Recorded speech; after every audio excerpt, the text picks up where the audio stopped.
I have been planning to be together again, and I'm concerned.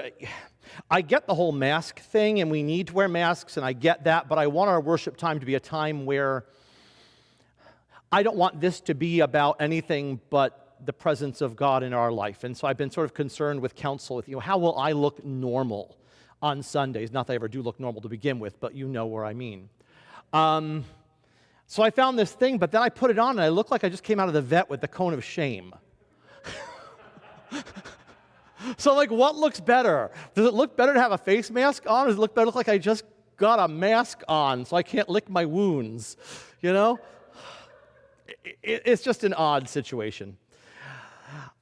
I want to read a story as part of the sermon today. It's a story I found called The Daffodil Principle. It's a true story a woman wrote about her experience, and she says this: "My daughter kept calling. She'd say, 'Mother, you have to come see the daffodils before they're gone.'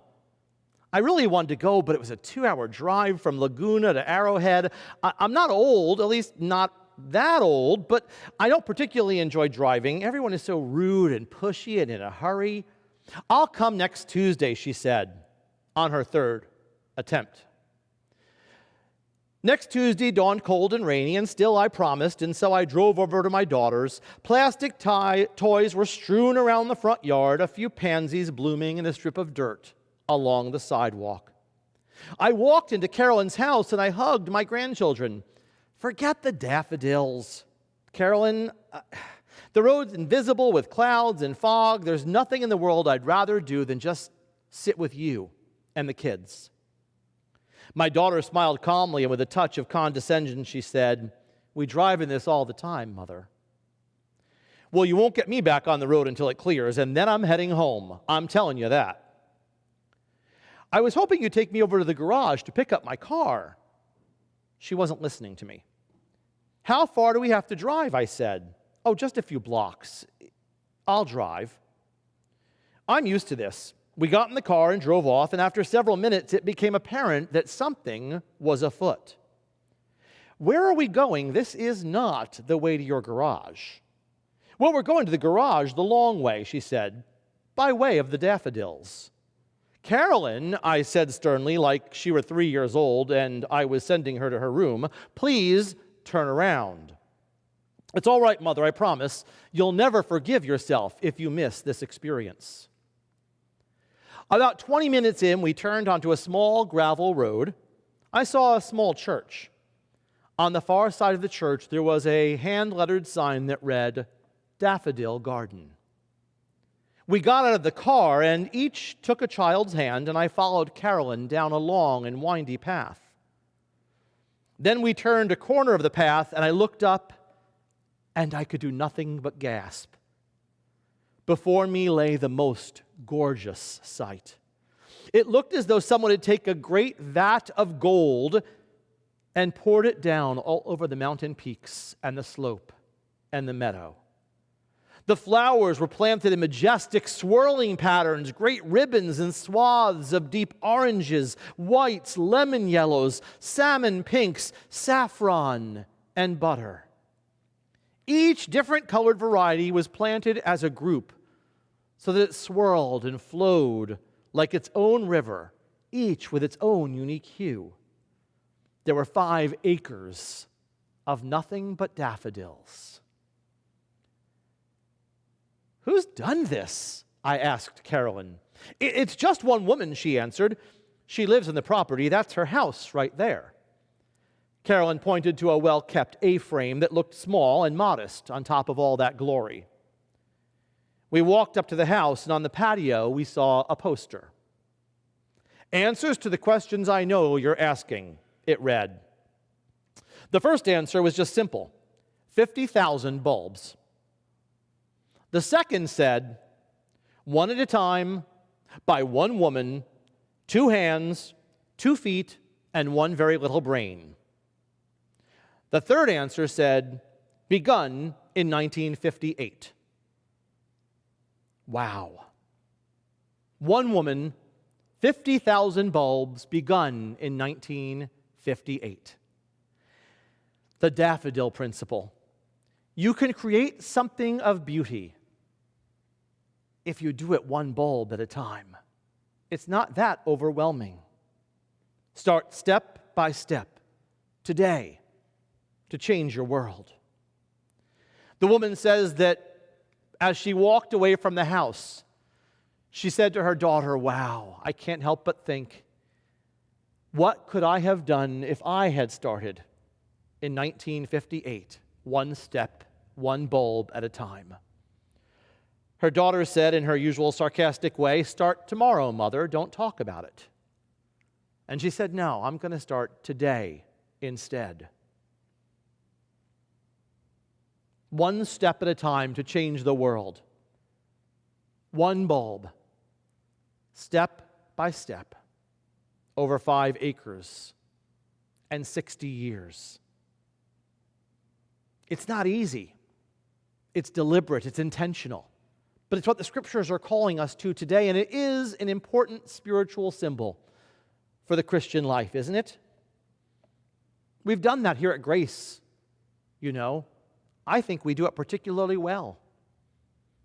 I'm proud to tell you that this week, while you may not realize it, we delivered our last batch of lunches recently and made the last payment this week to a restaurant in Frederick for Frederick Gives Back. That idea came to us. It was taken to our missions committee. A group was formed. Local restaurants were used to keep business here in Frederick for businesses that needed so desperately to have business during COVID, especially during the quarantine. Because of this church, $1 at a time, one gift, one check, one daffodil bulb, if you will, we served 1,000 emergency workers lunch to give them a little bit of support and hope during the COVID crisis. That may not seem like a lot. One of those 1,000 was my best friend's wife, and she tells me over and over again what a difference it made in where she works in a nursing home here in Frederick. We started a project recently that one of our members here at Grace brought to me. We talk a lot about social justice and making a difference in our world. We show a Black Lives Matter symbol at the end of our worship service. We stand in solidarity with those who need people to support them up and need to find their own voice to fight for justice and oppression. We do that proudly and unapologetically. But we also know that there are issues that need to be addressed in our community. There are issues in our world that need to be addressed with law enforcement and with the legal system. Justice is an issue that needs to be addressed. But we realize that being anti-racist is not the same thing as being anti-law enforcement. We also realize that you can bring people together to the table more appropriately for a discussion to change hearts and lives if you don't beat them up on their way there. And so we've begun, at Laura's recommendation, to collect snacks, to just drop off to the food for the break room for the police department, to just tell them that while we are one of the social justice churches in town, we still support good law officers. We love them, we encourage them, and we begin to work together for change that benefits all of God's people. I mentioned that a couple of weeks ago. I cannot buy enough snacks with some of the money that's been coming in to help, because that's the heart of Grace Church. Every single week, I bring bags of snacks, and they all just smile when I walk in the police station. Thank you. One snack at a time, one step at a time, one protest at a time, one bulb at a time. We can change the world. Paul says it this way today. I'm not a big fan of paraphrased Bibles. Let me be honest with you. I prefer a more theologically sound interpretation of the Bible, but this is one I found this week that's actually Eugene Peterson's Message version of the Bible. I don't recommend it for study, but there are times he gets the spirit of something particularly right, and this is one of them. This is his version of Philippians. If you've gotten anything out of following Jesus, If his love has made any difference in your life, if being in the community of the Spirit means anything to you, if you have a heart, if you care, then do me a favor. Agree with each other. Love each other. Be deep-spirited friends. Don't push your way to the front.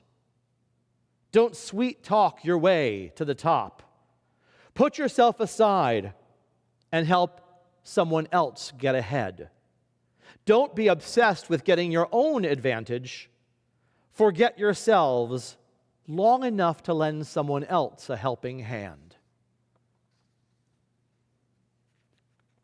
He gets it right, doesn't he? One step at a time, one heart, one hand at a time.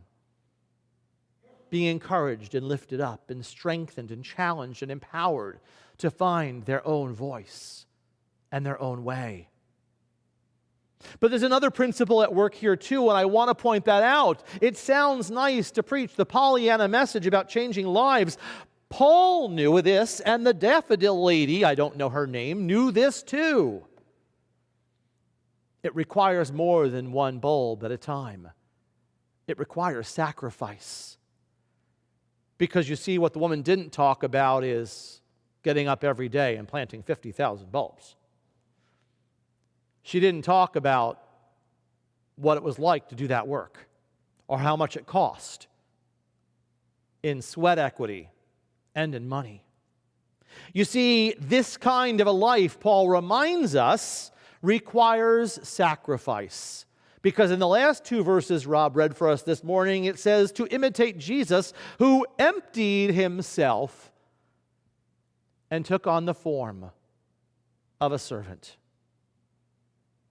It means we empty ourselves too, doesn't it? Empty ourselves of our own comforts, our own service, our own priorities, maybe even giving up something that's important to us so that someone else can have what they need from our plenty. It's called sacrifice, and no one likes that word. I've never met anyone who says, I love giving things up. I hope somebody asks me to sacrifice things for them. No one says that. It's not comfortable, it's not pleasant, and it's not the American way, but Paul reminds us it is the way of Jesus. So maybe you spend a little more money and you buy an extra something or other at the store when it's on sale to bring it in for the food pantry. Maybe you support the ministries of the church, or maybe another philanthropic group that you're involved with. My Rotary raised money to build a well just a few years ago in Haiti to change lives in a village that didn't have access to fresh water. We all could have spent that money elsewhere. We could have paid a bill or gone to dinner or gotten that extended cable package. Instead, we decided to make a difference in the life of someone who needed it. We had 20 people in our white privilege study this summer. 20 people coming together to have tough conversation, serious discussion, some really difficult self-examination. And you know what? It might have been easier to not have that conversation. Some nights it would have been more fun to sit and watch television or sit with a friend and talk and not talk about tough social issues that are ripping our country apart. But that's not what Christians do. And I'm proud and I'm thankful to be surrounded by those people in my church family. Maybe you'd prefer to take a night to sit at home because you're just plain tired. But something inside you says it's okay to go work at the homeless shelter and help check people in and give them a smile, just for 2 or 3 hours. Maybe it means being a little more kind or patient or compassionate when your patience, kindness, and compassionate are on its very last thread. We've all been there.